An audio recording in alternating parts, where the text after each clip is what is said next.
नमस्कार दोस्तों, नई जिंदगी चैनल में आप सभी का दिल से स्वागत है। जैसा कि आप सभी जानते होंगे, मनुष्य अपने जीवन में जैसा कर्म करता है वैसा ही फल पाता है। लेकिन क्या किसी ने आपको यह बताया कि माता पिता के कर्मों का फल भी उसकी संतान को ही भोगना पड़ता है? हर एक मनुष्य को अपने और अपने माता पिता के किए हुए पुण्यदान कर्म का फल अवश्य प्राप्त होता है, चाहे वह कर्म अच्छा हो या बुरा, लेकिन उसका फल उसकी संतान को अवश्य मिलता है। दोस्तों, कहानी शुरू करने से पहले आप लोगों से कुछ कहना चाहूंगा। अगर आप मेरे चैनल पर नए हैं तो नई जिंदगी चैनल को सब्सक्राइब कर लें, क्योंकि आज की यह कहानी हर एक मनुष्य के लिए बहुत ही महत्वपूर्ण और ज्ञानवर्धक होने वाली है। इसलिए कहानी के अंत तक आप मेरे साथ ऐसे ही बने रहिएगा। चलिए कहानी शुरू करते हैं। बहुत समय की बात है, एक ज्ञानी महात्मा जो सभी शास्त्रों में निपुण थे, वे एक छोटे से आश्रम में अपनी पत्नी के साथ रहा करते थे।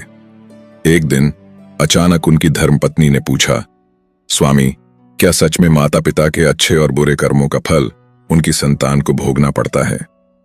तभी उस महात्मा ने अपनी पत्नी से कहा, जितनी सच्चाई इस बात में है कि मनुष्य जो जैसा कर्म करता है उसे वैसा ही फल प्राप्त होता है, उतनी ही सच्चाई इस बात में भी है कि माता पिता के अच्छे और बुरे कर्मों का फल उनकी संतान को अवश्य ही भोगना पड़ता है। आज मैं आपको एक सुंदर सी कहानी सुनाने जा रहा हूं, जिसे सुनने के बाद आपको इस बात का ज्ञान होगा कि कैसे माता पिता के अच्छे और बुरे कर्मों का फल उनकी संतान को मिलता है और उन्हें किस तरह से भोगना पड़ता है। फिर महात्मा ने अपनी पत्नी से कहा, हे प्रिय, प्राचीन काल की बात है। एक नगर में एक अत्यंत गरीब व्यापारी रहता था। उस व्यापारी का नाम महेश था, जो किसी तरह से दिन रात मेहनत मजदूरी करके अपने घर परिवार का पालन पोषण करता था। उसे मजदूरी में दिन भर काम करने के बाद 70 रुपए मिलते थे। उसमें से वह कुछ पैसों का रोजाना दान करता था और बाकी पैसों से अपने परिवार का पालन पोषण और घर का खर्च चलता था।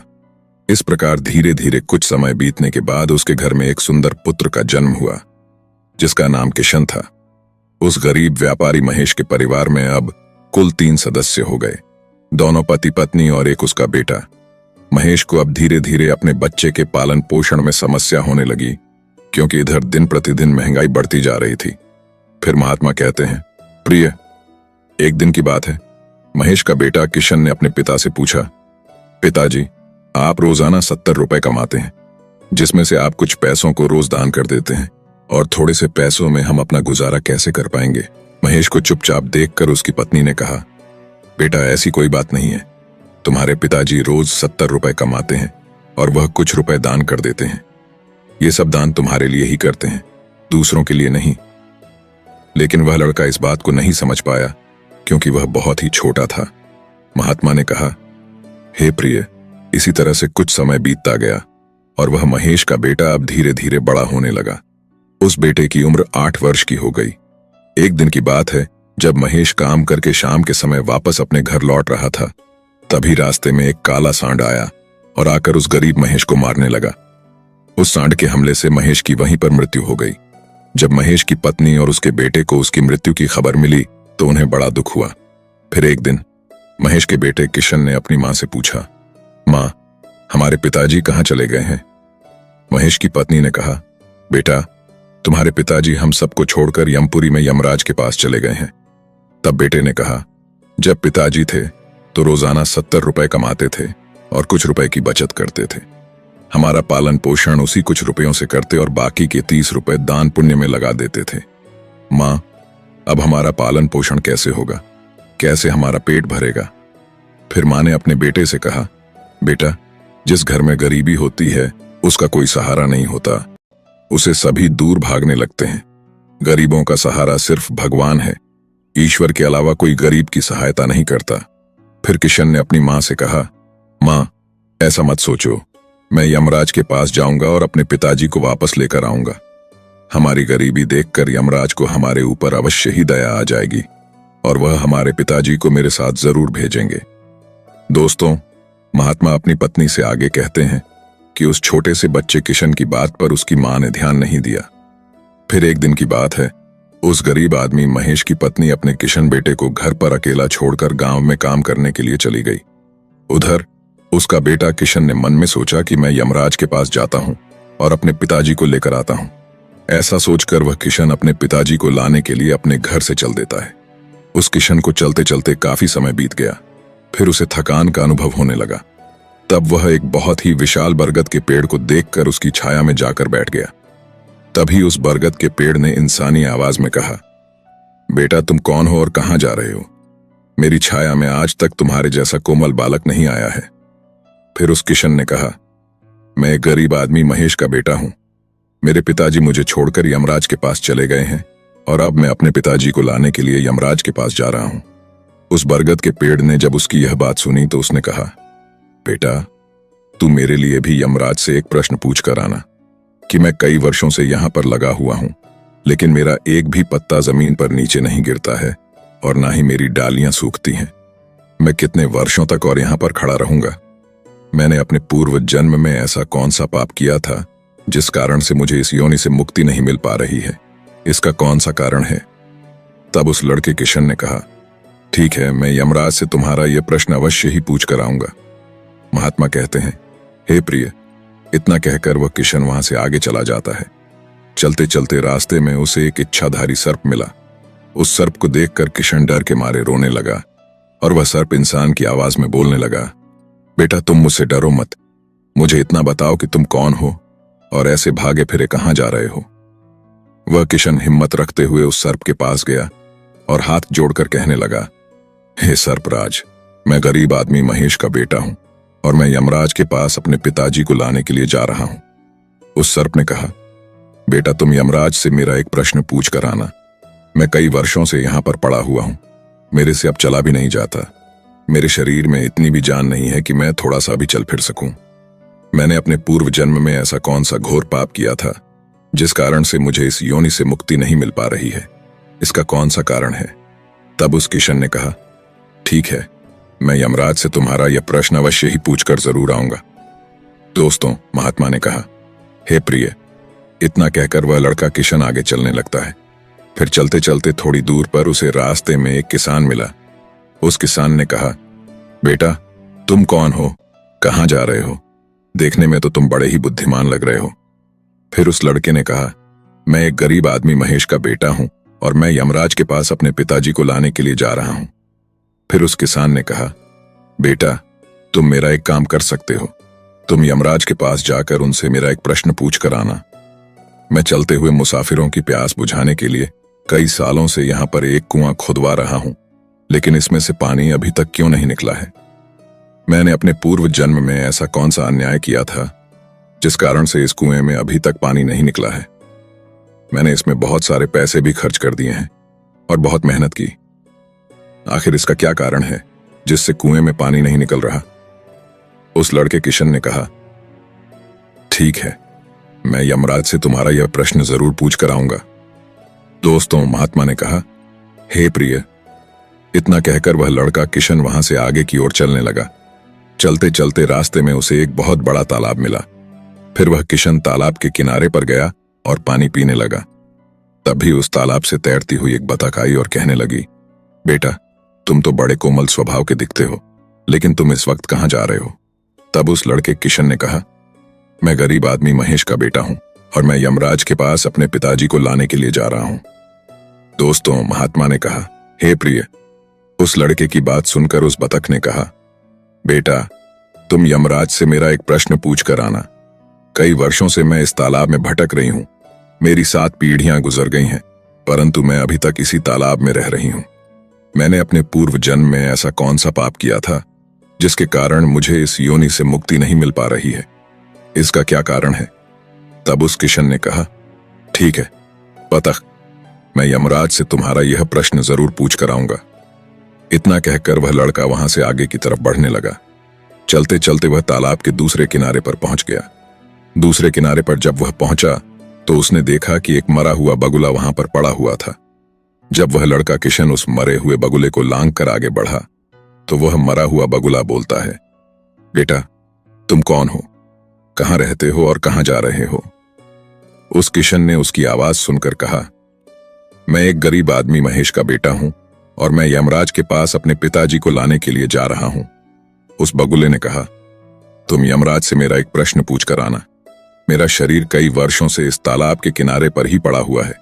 कभी पानी की लहर आती है तो मेरा शरीर तालाब के अंदर चला जाता है और पानी की लहर से वापस बाहर निकलकर किनारे पर आ जाता है। ना तो मेरा शरीर गलता है और ना ही सड़ता है। इतने सालों से जैसे का तैसा ही है। मैंने अपने पूर्व जन्म में ऐसा कौन सा पाप कर्म किया था जिसके कारण मुझे इस शरीर से मुक्ति नहीं मिल पा रही है, और इसका क्या कारण है? उस किशन ने कहा, ठीक है बतख, मैं यमपुरी में जाकर यमराज से तुम्हारा यह प्रश्न अवश्य ही पूछ कर आऊंगा। महात्मा ने कहते हुए कहा, हे प्रिय। इतना कहकर वह लड़का किशन वहां से चलने लगा और वहां से चलते चलते यमपुरी में पहुंच गया। वहां पहुंचकर यमराज के चरणों में प्रणाम किया और हाथ जोड़कर कहने लगा, हे यमराज जी, मेरे पिताजी कहां पर हैं? मैं अपने पिताजी को यहां से लेने के लिए आया हूं, क्योंकि जब मेरे पिताजी घर पर थे तो वह प्रतिदिन 70 रुपए कमाते थे, जिसमें से 30 रुपए तो दान कर देते थे और कुछ रुपयों में से हम लोगों का पालन पोषण करते थे। लेकिन अब मेरे पिताजी घर पर नहीं रहते। उन्हें आपने अपने पास बुला लिया है, तो मैं और मेरी मां भूखे मर रहे हैं। आप उन्हें जल्दी से मेरे साथ हमारे घर पर भेज दीजिए। दोस्तों, महात्मा अपनी धर्मपत्नी से कहा, हे प्रिय। फिर यमराज ने उस किशन की बात को सुनकर कहा, ठीक है, मैं तुम्हारे पिताजी को घर पर भेज दूंगा। पहले तुम यहां पर शांत मन होकर बैठो। यमराज ने उस लड़के किशन को अपने पास में बिठाया और उसको अच्छे से भरपेट भोजन कराया। भोजन कराने के बाद पूछा, हे वत्स, तुम्हें और क्या चाहिए? फिर उस किशन को रास्ते में जो जो भी मिले थे उनके प्रश्न यमराज जी से पूछे। यमराज ने उन सभी के प्रश्नों का उत्तर दिया और कहा, बेटा किशन, तुम जाते समय उन सबको उनके उत्तर अवश्य ही बताना। फिर यमराज ने कहा, बेटा किशन, तुम अपने घर पर जाओ। तुम्हारी मां तुम्हें ढूंढकर परेशान हो रही होगी और वह तुम्हारा इंतजार कर रही है। तुम्हारे पिताजी तुम्हारे घर जल्द ही पर पहुंच जाएंगे। फिर वह लड़का किशन यमराज जी को प्रणाम करके वहां से वापस अपने घर के लिए चलने लगा। चलते चलते रास्ते में सबसे पहले उस किशन को वहीं मरा हुआ बगुला मिला, जो तालाब के किनारे पर पड़ा हुआ था। उस लड़के को देखकर वह मरा हुआ बगुला कहने लगा, बेटा किशन, क्या तुमने यमराज से मेरा प्रश्न पूछा था? तब उस किशन ने कहा, हां बगुला, मैंने यमराज से तुम्हारा प्रश्न पूछा था। यमराज ने कहा कि तुम पहले बहुत बड़े विद्वान और ज्ञानी थे, परंतु तुमने किसी को भी अपना ज्ञान नहीं बताया। अब मर गए हो, वह ज्ञान तुम्हारे अंदर ही अंदर कचोट रहा है। जब तक तुम अपना ज्ञान किसी को नहीं बताओगे, अपनी ज्ञान की महानता नहीं दिखाओगे, तब तक तुम्हारी आत्मा को तृप्ति नहीं मिलेगी। दोस्तों, महात्मा कहते हैं, हे प्रिय। फिर उस मरे हुए बगुले ने कहा, बेटा किशन, अब ऐसी हालत में भला मेरे पास ज्ञान लेने के लिए कौन आएगा? अब एक ही उपाय है, तुम मेरे ज्ञान को ले लो और लोगों तक पहुंचा देना। फिर उसने उस लड़के को जितना भी उसके पास ज्ञान था वह सारा ज्ञान उस लड़के किशन को दे दिया, और ज्ञान देने के बाद तुरंत ही उसकी आत्मा को मोक्ष की प्राप्ति हो गई। फिर वह किशन आगे की ओर चलने लगा। चलते चलते उसे वहीं बतख मिली। बतख ने कहा, बेटा किशन, क्या तुम यमपुरी से लौट कर आ गए? तुमने यमराज से मेरा प्रश्न पूछा था। उस किशन ने कहा, हाँ, यमराज से मैंने तुम्हारा प्रश्न पूछा था। उन्होंने कहा कि तुम्हारे अंदर पिछले जन्म में बहुत सारा अमृत भरा हुआ है। जब तक तुम इस अमृत को किसी को नहीं दोगी, तब तक तुम ऐसे ही व्याकुल तड़पती रहोगी। बतख ने कहा, बेटा किशन, अब कौन आएगा मेरा अमृत लेने के लिए? इसलिए तुम ही मेरा अमृत ले लो। फिर बतख ने अपना अमृत उस किशन को दे दिया, और बतख ने जैसे ही किशन को अमृत दिया, वैसे ही उस बतख की आत्मा को मोक्ष की प्राप्ति हो गई। इसी तरह से वह लड़का किशन वहां से आगे बढ़ा। कुछ दूर चलते चलते रास्ते में उसे वही किसान मिला जो मुसाफिरों के लिए कई सालों से कुआं खुदवा रहा था। उस किसान ने जैसे ही उस किशन को देखा तो बड़े प्रेम से उदास मन लिए हाथ जोड़कर किशन से कहने लगा, बेटा, क्या तुमने यमराज से मेरा प्रश्न पूछा था या नहीं? उस किशन ने कहा, हाँ, पूछा था। यमराज ने कहा कि आपके घर में एक जवान कन्याकुमारी बैठी हुई है। जब तक आप उस लड़की का विवाह नहीं करोगे और कन्यादान नहीं करोगे, तब तक कुएं से पानी नहीं निकलेगा। पहले जो तुम्हारा कर्तव्य है, कर्म है, उसे पूरा कर लो। जो ईश्वर ने तुमको जिम्मेदारी सौंपी है, उस पर ध्यान दो। पहले आप कन्यादान करो, उसके बाद इस कुएं को खुदवाना। फिर उस किसान ने कहा, बेटा किशन, मैं अपनी लड़की के लिए लड़का कहां ढूंढने के लिए जाऊंगा? तुम मुझे बहुत ही सीधे साधे स्वभाव के बालक दिख रहे हो। इसलिए बेटा, मैं चाहता हूं कि तुम ही मेरी लड़की से विवाह कर लो। महात्मा कहते हैं, हे प्रिय, फिर उस किसान ने अपनी प्यारी सी कन्या का विवाह उस किशन के साथ कर दिया। फिर किसान ने अपनी लड़की को बहुत सारा धन देकर किशन के साथ विदा कर दिया। इस तरह से वह किशन अपनी पत्नी को लेकर फिर आगे चलने लगा। फिर उसे रास्ते में वही विशाल बरगद का पेड़ मिला जिसकी छाया में उसने विश्राम किया था। उसने पूछा, बेटा किशन, क्या तुमने यमराज से मेरा प्रश्न पूछा था? उसने कहा, हाँ पूछा था। यमराज ने बताया कि पूर्व जन्म में तुम्हारा काम स्कूल में बच्चों को शिक्षा देना था। तुम्हारा स्थान एक गुरु का था। तुम्हें लोगों तक ज्ञान पहुंचना था, लेकिन तुमने अपने लक्ष्य का, अपने पद का सही तरीके से इस्तेमाल नहीं किया। तुम ज्ञान शिक्षा देने के बदले में छोटे छोटे बच्चों से अपना काम करवाते थे और उन्हें अच्छी तरह ज्ञान का उद्देश्य नहीं देते थे।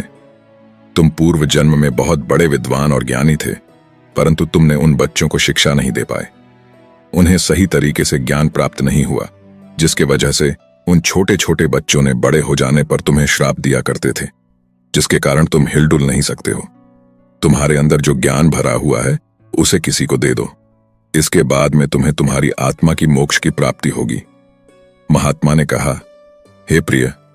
उस लड़के की बात सुनकर उस बरगद के पेड़ ने कहा, बेटा किशन, मैं यह ज्ञान तुम्हें देता हूं और यह ज्ञान उन छोटे छोटे बच्चों को अवश्य देना। जैसे ही उसे बरगद के पेड़ ने किशन को अपना ज्ञान दिया, वैसे ही उस बरगद के पेड़ की आत्मा को मोक्ष से संतुष्टि मिली और वह बरगद पेड़ की योनि से मुक्त हो गया। फिर वह किशन जैसे ही आगे चलने लगता है तो उसे रास्ते में वही इच्छाधारी सर्प मिला। उस सर्प ने कहा, बेटा, क्या तुमने यमराज से मेरा प्रश्न पूछा था? तब उस किशन ने कहा, हाँ पूछा था। नागराज यमराज ने कहा कि तुम्हारे पास जो नागमणि है, तुम उस नागमणि को धरती पर नहीं उगलते हो और न कभी किसी को दान नहीं करने देते हो। जब तक तुम इस नागमणि का दान किसी को नहीं करोगे, तब तक तुम्हारा शरीर ऐसे ही धरती पर पड़ा रहेगा। फिर उस सर्प ने कहा, बेटा, मैं ये नागमणि अब किसको दूं? इस नागमणि को तुम ही ले लो। फिर उस सर्प ने अपनी नागमणि को उस किशन को दे दिया। जैसे ही सर्प ने नागमणि उस लड़के को दिया, वैसे ही उस सर्प की आत्मा को मोक्ष की प्राप्ति हो गई। कुछ देर के बाद वह किशन अपनी पत्नी के साथ चलते चलते अपने घर पहुंच गया। जब वह किशन अपने घर पर पहुंचा तो उसकी मां उसको देखकर बड़ी खुश हुई और कहने लगी, बेटा, तुम कहां पर चले गए थे और तुम्हारे साथ जो यह कन्या है वह कौन है? फिर उस किशन ने जो भी उसके साथ रास्ते में चलते वक्त घटनाएं घटी थीं, वह सब कुछ अपनी मां को बता दिया। फिर दोस्तों, महात्मा कहते हैं, हे प्रिय, रास्ते भर में लोगों की इतनी दुख भरी बातें सुनकर उस किशन को अब ज्ञान हो चुका था कि उसके पिताजी वापस नहीं आ सकते हैं। अब उनकी इस पृथ्वी लोक से मुक्ति हो चुकी है। उसके पिताजी ने जो भी अपने जीवन में दान धर्म किया था, उसका फल उस किशन को यमराज ने दे दिया।